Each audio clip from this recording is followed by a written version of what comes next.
Friends, तो आप लोग का फिर से स्वागत है हमारे इस चैनल अंकित चलिए तो आज हम लोग करेंगे क्लास 7 का चैप्टर 5 सिविक्स है, नागरिक शास्त्र, लैंगिक असमानता का क्वेश्चन। चलिए तो हम लोग बिना देरी किए हुए इस वीडियो को स्टार्ट करते हैं। जैसे कि पहला है बहुविकल्पी प्रश्न अभ्यास का लैंगिक असमानता अर्थात लिंग आधारित भेदभाव का अर्थ है बालिकाओं के साथ अनुचित भेदभाव। राष्ट्रीय महिला दिवस किस दिन मनाया जाता है? इसका आंसर होगा 8 मार्च। नगर पालिका कानूनों के अंतर्गत महिला के लिए कम से कम 1/3 सीटें आरक्षित की गई है। कुल सीटों का 1/3 सीटें यहाँ पर है, 1/3 सीटें। चौथा, भारत में महिलाओं के अधिकारों के संरक्षण हेतु गठित कानूनी संस्था का नाम बताइए। राष्ट्रीय महिला आयोग, जो कि 1990 में इसका स्थापना हुआ था। दूसरा है सही गलत है, महिलाओं के पुरुषों समान में काम करने की मजदूरी दी जाती है, गलत। प्रति प्रधान समाज में महिलाओं को काफी उच्च स्थिति प्राप्त थी, गलत है। 2011 में प्रति 1000 पुरुषों की तुलना में महिलाओं की संख्या 943 थी, सही है। भारत में दहेज लेना और दहेज देना अपराध है, सही है।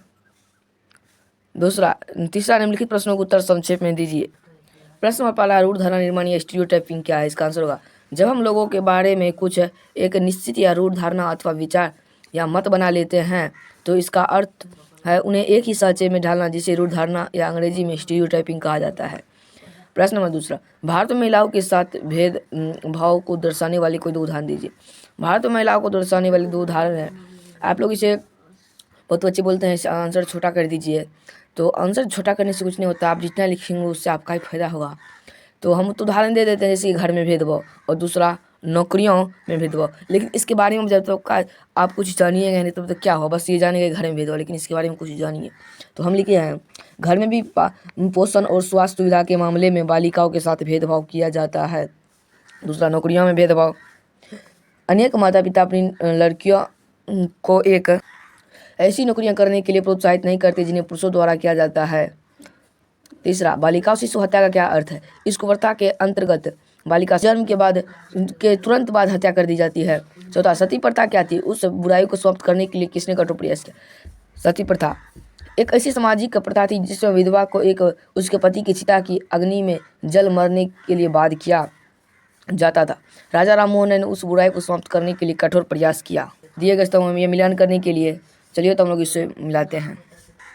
जैसे कि पहला, पीटी उषा उड़नपुरी, सरोजिनी नेहरू स्वतंत्रता सेनानी। तीसरा, अरुंधति राय बुकर पुरस्कार विजेता। चौथा, मेधा पाटकर सामाजिक कार्यकर्ता। पांचवा, दयानंद सरस्वती महिलाओं की शिक्षा प्राप्त करने के लिए प्रेरित किया। छठा, सर सैयद अहमद खां मुस्लिम समाज में बहु विवाह प्रथा और पर्दा प्रथा का विरोध किया। का श्रम दिखाई नहीं देता है, इस कथन की व्याख्या कीजिए। महिलाएं अनेक अपना कर्तव्य समझकर या दैनिक कार्यों के रूप में करती है। इन कार्यों में महिलाओं का श्रम लोगों को दिखाई नहीं देता है। ऐसे कार्यों में बच्चों की देखभाल करना, कपड़े धोना, साफ सफाई करना तथा खनी भोजन पकाना आदि कार्य शामिल है। 3 सामाजिक कुप्रथाओं का उल्लेख कीजिए जिनका महिलाओं पर अत्यधिक प्रतिकूल प्रभाव पड़ा है। इसका आंसर है 3 सामाजिक कुप्रथा कुछ इस प्रकार है जिससे महिलाओं पर अत्यधिक प्रतिकूल प्रभाव पड़ा है। पहला, शिशु हत्या। इस कुप्रथा के अंतर्गत बालिका शिशु के जन्म के तुरंत बाद हत्या कर दी जाती थी। हम पहले वाला दे दिए जिससे कि आप लोग को ज़्यादा परेशानी नहीं होगी याद करने में। दूसरा इसमें दिया है सती प्रथा। सती प्रथा एक ऐसी सामाजिक प्रथा थी जिसमें विधवा को उसके पति की चिता की अग्नि में जल मरने के लिए बाध्य किया जाता था। यह प्रश्न पीछे आया था, इसका आंसर। तीसरा, समान कार्य के लिए समान वेतन नहीं। इसका आंसर होगा समान कार्य के लिए महिलाओं को पुरुषों की तुलना में कम भुगतान किया जाता रहा है, जो अनुचित भी है और गैर कानूनी भी।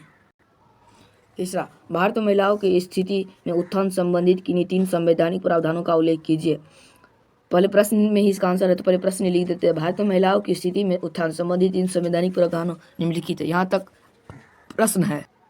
इसका आंसर, संविधान द्वारा यह सुनिश्चित किया जाता है कि कानून के समक्ष सभी व्यक्ति समान। पहला ये हुआ। दूसरा, पुरुषों और महिलाओं को समान कार्य के लिए समान वेतन मिले। और तीसरा, पुरुषों और महिलाओं को समान रूप से कार्य की उचित मानवीय दशाएं उपलब्ध हैं। चौथा, महिलाओं के विकास और उनके कल्याण को बढ़ावा देने के लिए बनाए गए किन्हीं 4 कानूनों का उल्लेख कीजिए। महिला को विकास और उनके कल्याण को बढ़ावा देने के लिए बनाए गए 4 कानूनों निम्नलिखित। नगर पालिका कानूनों में यह व्यवस्था की गई कि स्थानीय निकायों में कम से कम 1/3 सीटें महिलाएं के लिए आरक्षित हो। यह भी प्रश्न, किसी फैक्ट्री में 30 से अधिक महिला कर्मचारी हो तो वहाँ शिशु सदन की स्थापना अनिवार्य कर दी गई है। वर्ष 1976 के समान पारिश्रमिक अधिनियम द्वारा महिलाओं को समान कार्य के लिए पुरुषों के समान वेतन प्राप्त करने का अधिकार दिया गया है। यह इसका भी प्रश्न पीछे में चर्चा हुआ है।